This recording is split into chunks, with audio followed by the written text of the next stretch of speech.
Everyone, अभी आपने देखी बहुत सारी मस्ती, बहुत सारी खुशियाँ और बहुत सारा स्नोफॉल। मैंने सोचा बहुत अच्छा नज़ारा है तो आप लोगों के साथ भी शेयर कर लूँ, आप लोगों को ज़रूर पसंद आया होगा। तो जैसे कि आज स्नो पड़ रही है तो मुझे लगा मैं आपको आज स्नोफॉल या आइस से रिलेटेड ही कुछ इन्फॉर्मेशन दे दूँ, और जो हमारी आज की एक्टिविटी होगी वो भी इसी से रिलेटेड होगी। तो सबसे पहले स्नो या आइस बनती किससे है? वाटर से। और सभी को पता है जो वाटर है उसका जो फ्रीजिंग पॉइंट है या उसका जो मेल्टिंग पॉइंट है वो होता है 0 डिग्री सेल्सियस या 32 डिग्री फ़ारेनहाइट। लेकिन क्या हम वाटर के जो फ्रीजिंग पॉइंट या मेल्टिंग पॉइंट है क्या उसको कम या ज़्यादा कर सकते हैं? जी हाँ, हम उसको कम या ज़्यादा कर सकते हैं। अगर हम वाटर में कुछ दूसरे पदार्थ जो है उनको मिला दे, उनको डिज़ोल्व कर दे, तो इससे क्या होता है जो पानी का फ्रीजिंग पॉइंट या मेल्टिंग पॉइंट है वो कम भी हो सकता है या फिर बढ़ भी सकता है। तो ऐसा ही एक सबस्टांस है दैट इज़ सॉल्ट या नमक।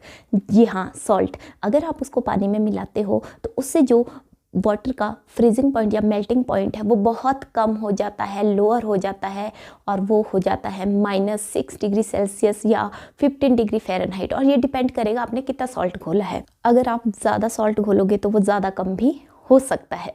सॉल्ट की इसी प्रॉपर्टी की वजह से विंटर में सॉल्ट का उपयोग किया जाता है रोड के ऊपर से आइस को मेल्ट करने के लिए, और गर्मियों में इसी प्रॉपर्टी की वजह से सॉल्ट का उपयोग किया जाता है आइसक्रीम को जमाने के लिए। सरप्राइजिंग फैक्ट ना, जी हाँ, जहाँ ठंडी जगह होती है वहाँ पर रूट क्लियर करने के लिए ऊपर से सॉल्ट छिड़का जाता है, स्प्रिंकल किया जाता है। और गर्मियों के मौसम में क्या है, ठंडी ठंडी आइसक्रीम बनाने के लिए सॉल्ट का ही यूज़ किया जाता है आइसक्रीम को जमाने के लिए। तो ऐसा क्यों होता है, चलिए पहले हम एक एक्टिविटी देखते हैं। तो जो बातें मैंने अभी आपको बताई regarding chemistry between ice and salt, तो इसको प्रूव करने के लिए चलो एक एक्टिविटी करते हैं। और एक्टिविटी करने के लिए मुझे असिस्ट कर रहे हैं दो प्यारे प्यारे बच्चे। Hello, who are waving at you. Hello. तो एक्टिविटी करने के लिए हमें जो मटेरियल चाहिए, मटेरियल होंगे सॉल्ट। Yes, salt. आपको थोड़ा सा सॉल्ट लेना है। आइस। यस आरूही, हमें चाहिए आइस और एंड वाटर में साथ में चाहिए एक स्ट्रिंग, एक धागा।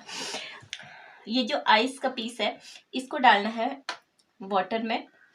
और अब हमें क्या करना है, इस आइस को वाटर से बाहर निकालना है। और ये चैलेंज है आरूही और वंश के लिए। Are you accepting my challenge? Yes.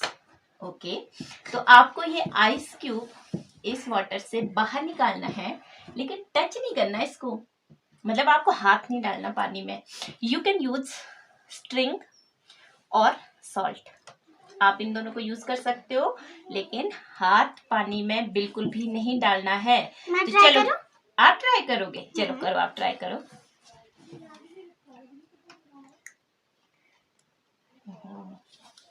ये क्या हो रहा है आरूही? जैसे तू पहले बात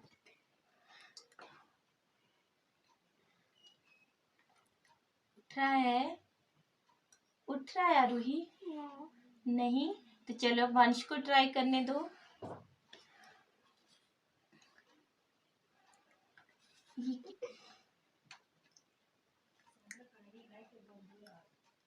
हो रहा है? हो रहा है? नहीं हो रहा है। चलो अब मैं ट्राई करती हूँ।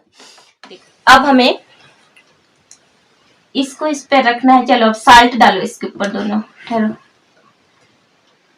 ये लो अब डालो, बारी बारी से डालना। इस पे डालो जहाँ स्ट्रिंग और आइस है, इसके बीच में मत डाल, स्ट्रिंग और आइस के ऊपर बारी बारी से डालो। पूरे स्ट्रिंग तक डालो ना, पूरे तक। हम भी डालो इधर तो मेरे पास।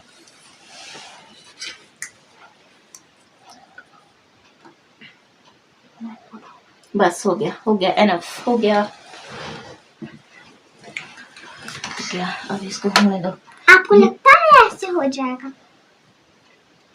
चलो देखते हैं लगने का क्या है इसमें। अब हमें इसे 1 मिनट तक लगभग ऐसे ही रखना है।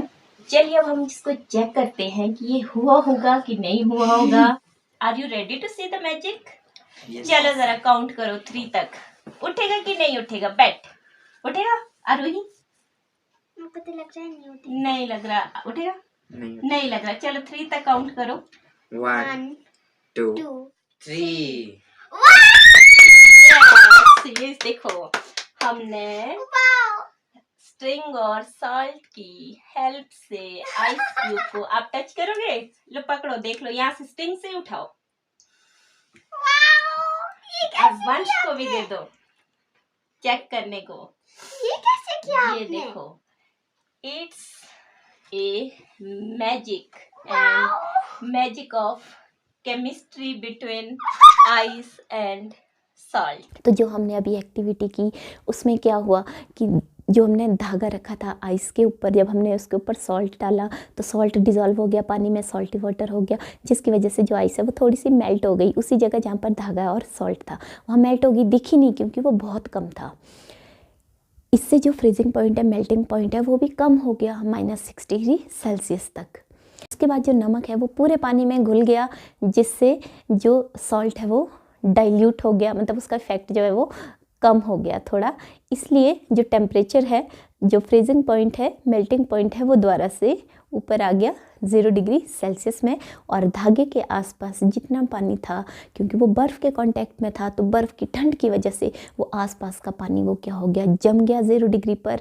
और साथ में जो धागा है, जो स्ट्रिंग है, वो भी आपके आइस में चिपक गया। तो यही कॉन्सेप्ट जो है रोड क्लियर करने और आइसक्रीम जमाने में भी यूज़ किया जाता है। जब सॉल्ट को स्प्रिंकल किया जाता है आइस के ऊपर, तो जो आइस है वो मेल्ट होना शुरू हो जाती है और वो रोड जो है साफ़ हो जाता है। लेकिन सब जगह ये टेक्निक हम यूज़ नहीं कर सकते। यहाँ पर बहुत ज़्यादा बर्फ़ पड़ती है, बहुत ठंड होती है, वहाँ पर रेत और मिट्टी है, उसी को बर्फ़ के ऊपर डाल के जो काम है वो चलाया जा सकता है। जो सॉल्ट है वो सिर्फ उसी जगह पर काम करेगा जहाँ जो टेम्परेचर है ज़्यादा लो नहीं जाता, 0 और -6 डिग्री के अराउंड ही रहता है, तो वहाँ पर सॉल्ट जो है उसको स्प्रिंकल कर सकते हैं। अब आइसक्रीम कैसे जमती है?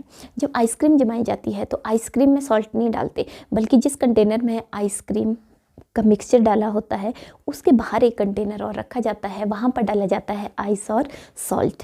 तो जब आइस में सॉल्ट डाला जाता है तो उसका मेल्टिंग पॉइंट और फ्रीजिंग पॉइंट जो है वो कम हो जाता है -6 डिग्री तक या 15 डिग्री फ़ारेनहाइट तक। तो इसका मतलब है जिस कंटेनर में आइसक्रीम का मिक्सचर रखा है उसके बाहर जो है टेम्परेचर बहुत ज़्यादा कम हो जाता है, -6 डिग्री सेल्सियस या 15 डिग्री फ़ारेनहाइट तक। और इस तरह से जो अंदर रखी आइसक्रीम है उसको एक अच्छा टेम्परेचर मिल जाता है जमने के लिए, और जो आइसक्रीम है वो जम जाती है। तो बाहर सॉल्ट डाला है आइस के साथ, तो जो बाहर की आइस है वो तो बेशक पिघल जाएगी क्योंकि उसमें हमने सॉल्ट मिला दिया है, लेकिन उससे जो टेम्परेचर है वो कम हो जाएगा -6 डिग्री सेल्सियस तक, इसलिए आइसक्रीम जम जाती है। तो अगर आपको ये इन्फॉर्मेशन, ये एक्टिविटी अच्छी लगी होगी, प्लीज़ वीडियो को लाइक कीजिएगा, शेयर कीजिएगा, और अगर अभी तक भी चैनल को सब्सक्राइब नहीं किया है प्लीज़ चैनल को सब्सक्राइब कीजिएगा, ताकि मैं इस तरह की और बहुत सारी एक्टिविटीज़, वीडियोज़ या इन्फॉर्मेशंस आपके लिए लेके आ सकूं। Thank you so much.